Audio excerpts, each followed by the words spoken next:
Hello guys, in today's video I will be showing you how to fix Google Meet uh, load-in problem. So the answer is easy, just go to the settings and then scroll down to the apps section and then go to the search and search Google Meet. Then go to the storage and here you will find this clear cache option. Click on it. Now you can go check it if it works, and if it didn't you can try to restart your phone or turn the Wi-Fi off and on, or the Bluetooth or the airplane mode.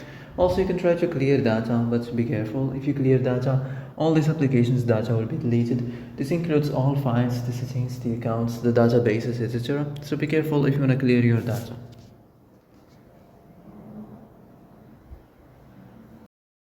And that's it for today's video. I hope this is the answer you've been looking for. If you like this video, don't forget to like and subscribe, and see you in the next video. Thanks for watching.